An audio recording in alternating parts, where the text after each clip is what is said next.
What's going on, everybody? Victor here with a brand new video, and it's time to talk about UFC 279, which is going to be taking place only in the next couple of days via Las Vegas, Nevada. The UFC is going to be back there for the first time in a while since they've been traveling abroad for a little bit.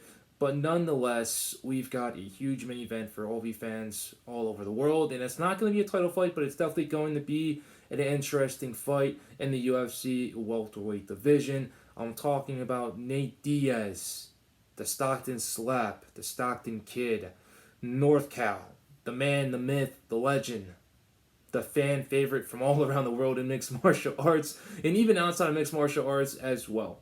21 and 13 with 13 submissions in his career. He's only been finished twice. One was a doctor stoppage against Jorge Masvidal in Madison Square Garden, which was for the BMF belt.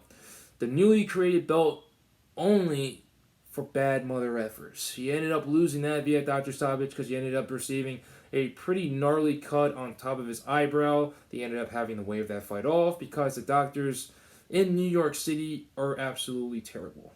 That fight would have happened in Las Vegas. It would have kept on going for the full 5 rounds. Nonetheless, his other stoppage loss that he received was against Joshua Punk Thompson, who's been retired for a couple years now. But when he fought in the UFC, he fought against Nate Diaz and was able to finish him via a head kick. So obviously, he's only been finished in 34 fights, which is absolutely crazy.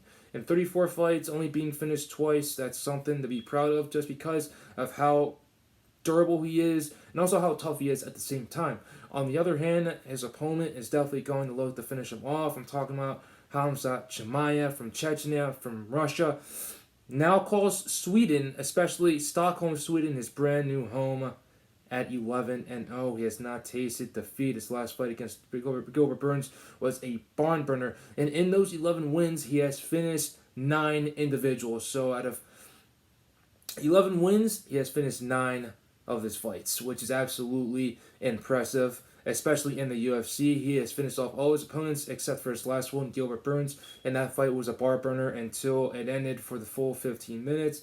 If the fight would have ended up going a full 5 rounds, I believe the upper hand definitely would have been in Gilbert Burns' favorite just because we had not seen Khamzat Chimaev be pushed to the absolute limit like he was against Gilbert Burns, and he was starting to show a little bit fatigued, which is something that I'm a little bit worried about, especially when you're going to fight Nate Diaz, who, like I said earlier, he's extremely durable, he's got great cardio, and he's absolutely tough. He's faced the best of the best.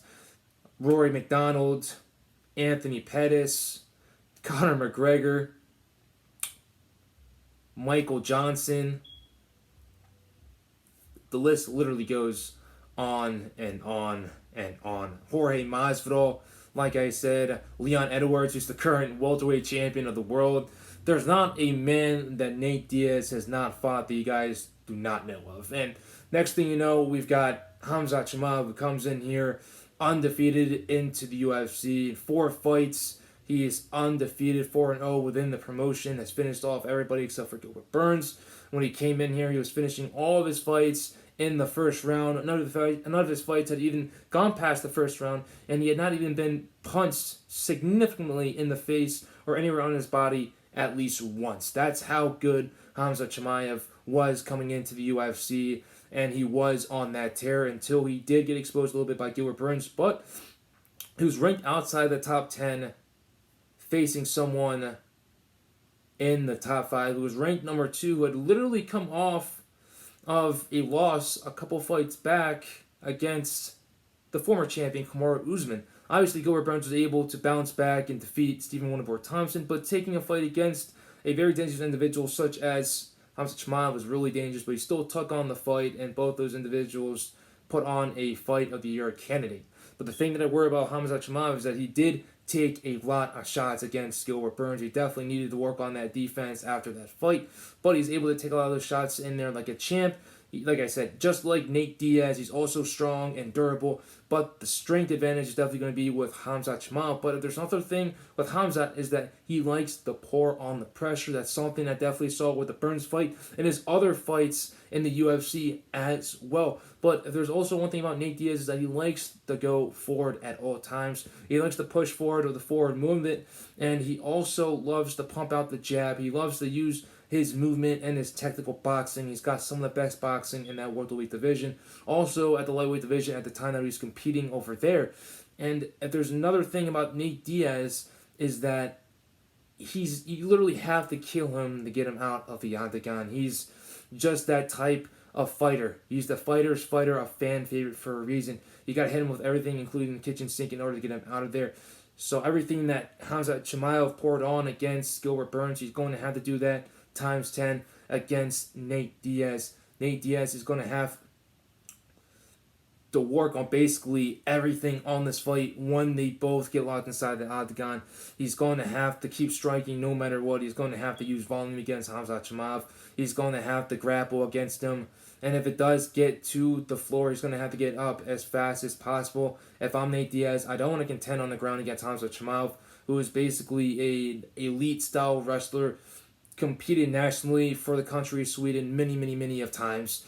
And if I'm him, like I said, I'm trying to get back up as fast as possible. I don't want to try to put in submissions in there. I don't want to attack the submissions just because of how intelligent and how much of a high octagon IQ Khamzat Chimaev has. So you want to get back on your feet as fast as possible. You want to get busy with the strikes again. You want to kind of clinch him up with a body lock. Try to get him against the fence, work some dirty boxing, and if that doesn't work, you want to engage, get back into the middle of the octagon, reset, and start from scratch. If I'm Khamzat Chimaev, definitely trying to take down Nate Diaz as fast as possible. If I'm Khamzat, I don't want to strike with Nate because he's got some very underrated striking at the end of the day, and he can be able to hurt you just like he did with Glenn Edwards at the very end of their fight when he hit him with the Stockton slap, and he basically lit it in with a jab.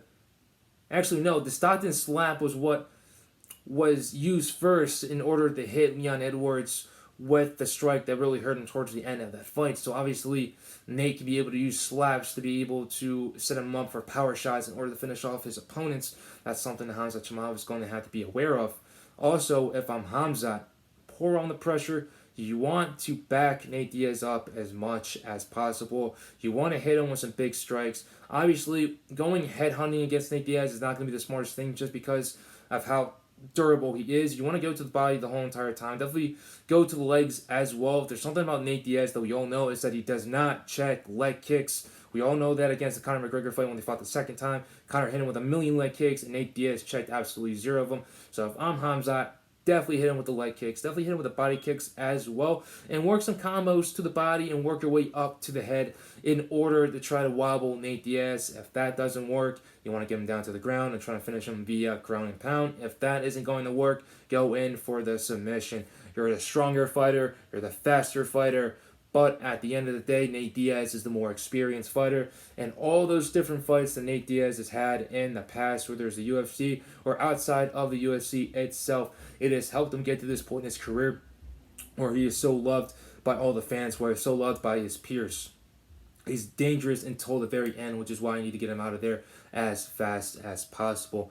Nate Diaz, obviously everybody is counting him out. No one gives him a chance against winning against Khamzat Chimaev. Everybody thinks that Khamzat is going to finish him off. There's a very good opportunity and chance that Khamzat will get this fight over with pretty fast. But I believe that Nate Diaz is going to go the full 5 rounds because this is most likely going to be the very last fight of Nate Diaz's UFC career. He wants out of his contract. The UFC didn't want to abide his wishes, and as a result, they're basically honoring him with a farewell fight before his contract is over with and he decides to part ways and go into the sunset. And they're basically giving him the toughest opponent yet. But Nate Diaz decided to accept this challenge for a reason because he is a Stockton kid.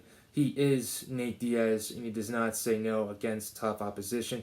He's been fighting the toughest guys of the lightweight division and welterweight division for many years now. And also one of those guys I wanted to let you guys know who Nate Diaz fought in the past, Rafael Dos Santos as well. And that was before RDA became the lightweight champion of the world. So, like I said, he's faced many of the individuals before in the past. Champions, former champions, you cannot overlook that at all. At the end of the day, if I'm going to have to go with the winner, I'm going to go with Khamzat Chimaev just because he's still green in his career at 11 fights. He hasn't lost anything yet, but I do believe he's going to be pushed to the test against Nate Diaz for however long this fight is going to last for. Nate Diaz, if he can get away with any type of win in this fight, it would be going the 5 full rounds and proving everyone that he will not be finished by Khamzat Chimaev. I hope you guys appreciate this video. I definitely love this fight. I think it's going to be an entertaining one while it lasts, but I don't think it's going to go the full 5 rounds. I believe Khamzat is going to finish Nate Diaz off in around the 3rd or 4th round until Nate Diaz lasts. Appreciate you guys for watching this video. Stay safe, stay blessed. Who do you guys think is going to win this fight? Nate Diaz, is he going to win on his final fight on his UFC contract, or is it going to be Khamzat Chimaev? Boars, which means wolf in Russian. And the reason why is because he hunts his prey down for a reason. When he hunts him down, he usually gets killed. We're going to have to see what happens, but like I said, thank you guys for watching the video. Stay safe, stay blessed. Later.